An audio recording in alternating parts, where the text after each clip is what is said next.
A landscape tucked away in one of the remote corners of this planet.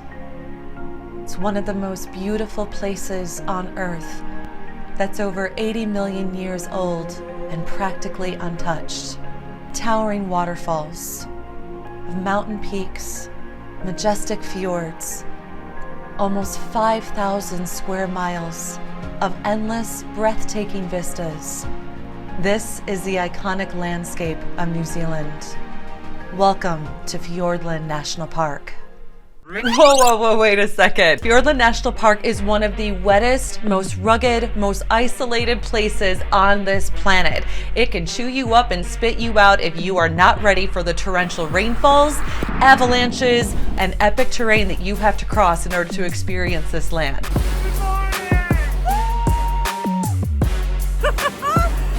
This whole place has totally come alive with waterfalls.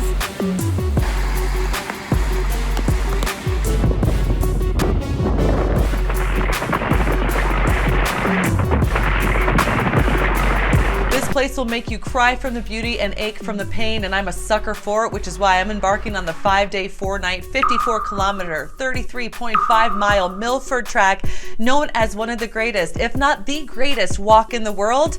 This is Fiordland National Park. This is the South Island of New Zealand. Let's go.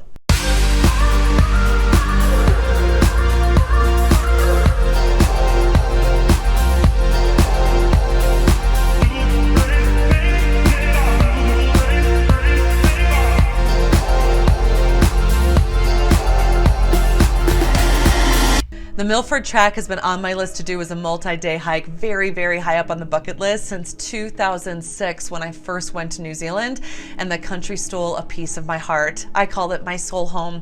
A part of me is there, and it will always be there. So it is such an honor for me to be able to do one of the greatest walks of the world and share this journey with you, and why this journey is not only so beautiful, but also so epic, so profound, and incredibly challenging. The journey that we're going to go on together, it's going to cover all of the emotions. We're going to start with the beautiful heart of what it's like to be in the rainforests of Fiordland and getting initially started on the Milford Track. This is also an incredibly challenging trek when you go over the highest point known as the McKinnon Pass, because that is where the weather can change in a matter of minutes.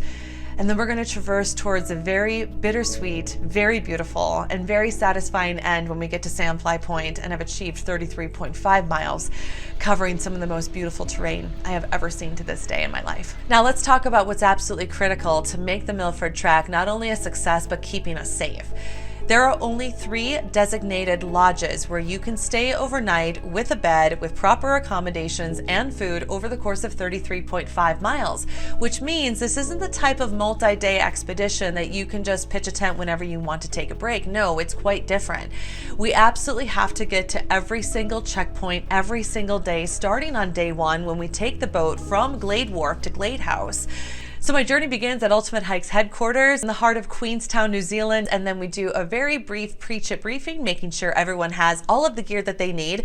And then this eager hiker, who cannot wait to get the journey started, gets to the bus a little bit earlier before everyone else to get my seat and then sit back for an hour and enjoy the beautiful ride from Queenstown to Glade Wharf. The bus ride in and of itself was awesome. You get to go past the Remarkables mountain range of Queenstown. You get to drive past beautiful farms where there are deer and sheep as far as the eye can see. And then all of a sudden, we see this beautiful boat waiting for us to take us on the 1-hour journey from Glade Wharf to Glade House, which traverses a beautiful sound in Fiordland National Park. And I will tell you, one may think that a lovely boat ride sounds very comfortable and nice to experience, which it is, especially if you choose to stay inside and tucked away from the elements.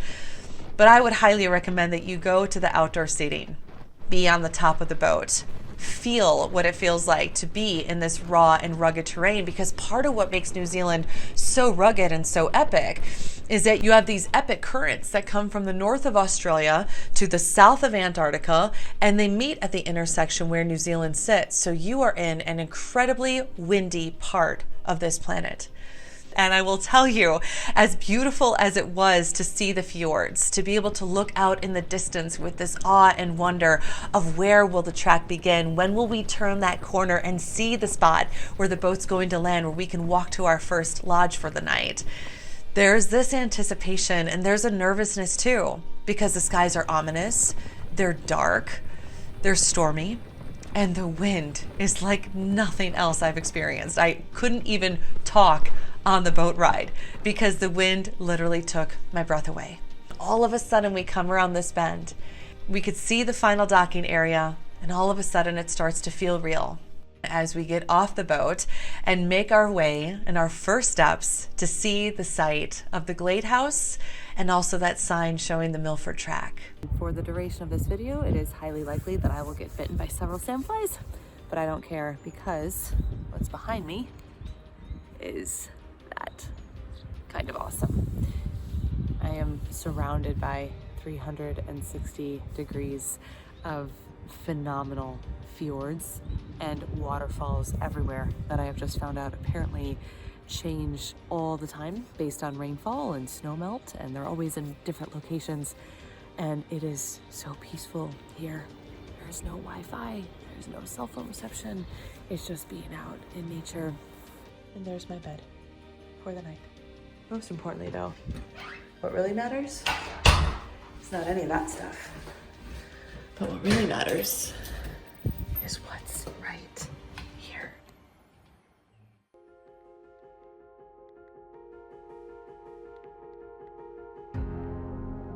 Waking up on day 2, all of a sudden it hits, and this is when our 33.5-mile hiking journey officially begins. We will be traversing 16 kilometers or 10 miles from the Glade House to 𝗘𝗚𝗛𝗦𝗢𝗚𝗛𝗡 Lodge. That is our next checkpoint. And the reason why getting to 𝗘𝗚𝗛𝗡𝗚𝗛𝗡 Lodge is so important is because that is the closest stop where you can rest your head for the night before tackling the biggest challenge of the Milford Track on day 3, which is the McKinnon Pass. That is the highest and the most treacherous point on the trail. But for right now, we have our first mission to tackle for today, and this early bird is ready to get the journey going. This is the problem with being an early bird, is that you're ready to go hours before. I just wanted to get a sneak peek while there's no one else out. It's a very rare opportunity to just enjoy the track by myself and to share with you. So, the first fun crossing is going to be a series of swing bridges across the river.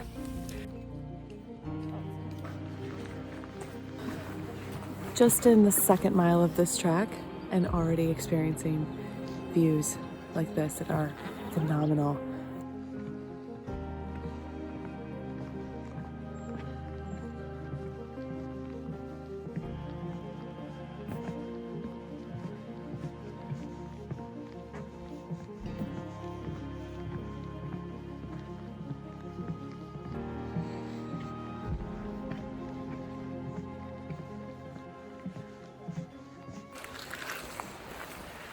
I have been walking the majority of today completely by myself.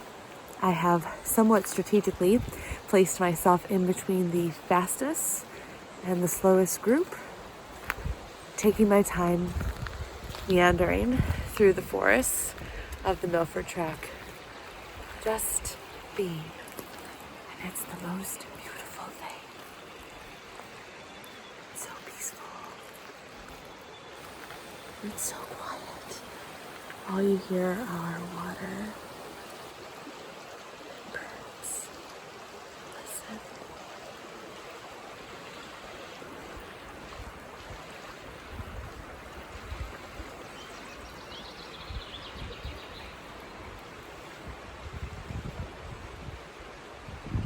This track is one of the most fascinating places I have been in. So all behind me, you have this beautiful temperate rainforest filled with ferns and moss and lichen and trees just covered. Everything is so lush and so green. And then behind me, you have this amazing alpine environment where there is waterfall after waterfall after waterfall on these massive peaks way up here. and then just this beautiful snow melt. So it's really wild because you're seeing this rainforest climate and then alpine climate at the same time. It's such a strange and rare thing to experience. It's probably part of what makes this place so wet, but most importantly, so special and unlike really any other place. You can see why this whole area is called the 8th wonder of the world.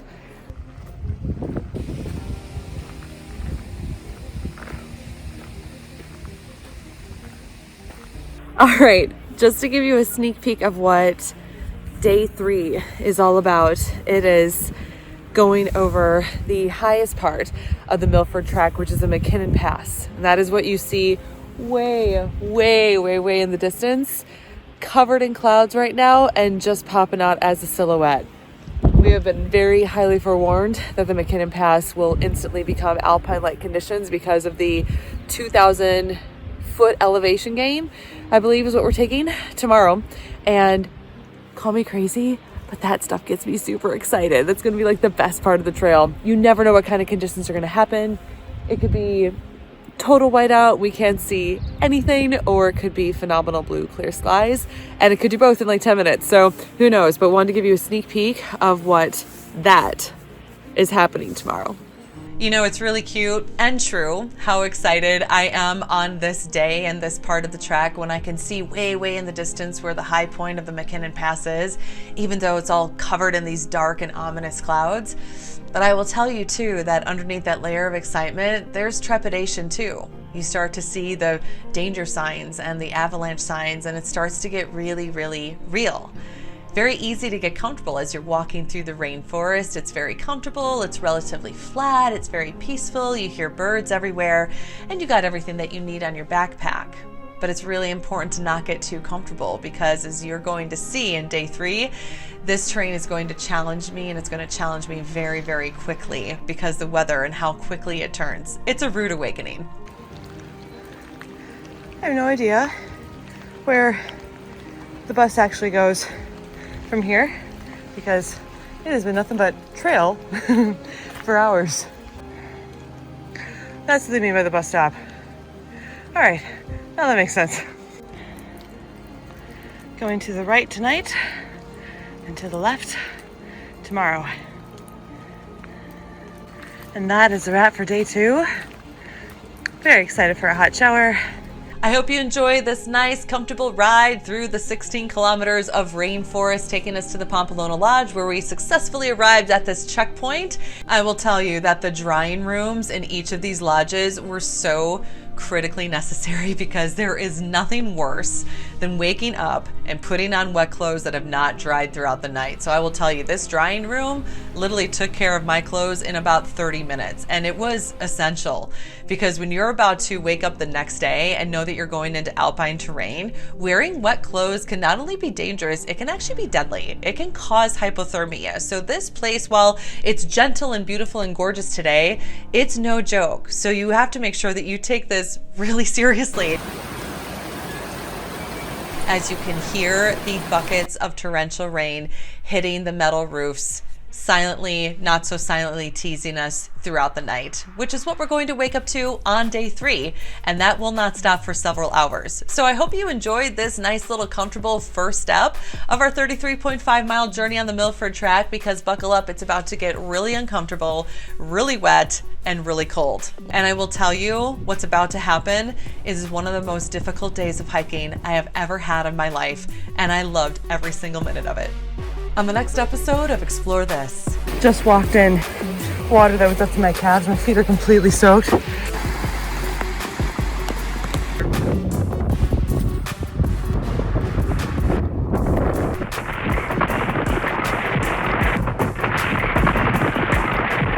Hey, thanks so much for watching today's episode. Take a second and like this video, then subscribe to Explore This so you can get notified on when the next episodes come out, where we're going to be seeking adventure, tasting the world, and discovering everything. So excited to have you with me. I'm your host, 𝗘𝗣𝗏𝗏, and I will see you next time.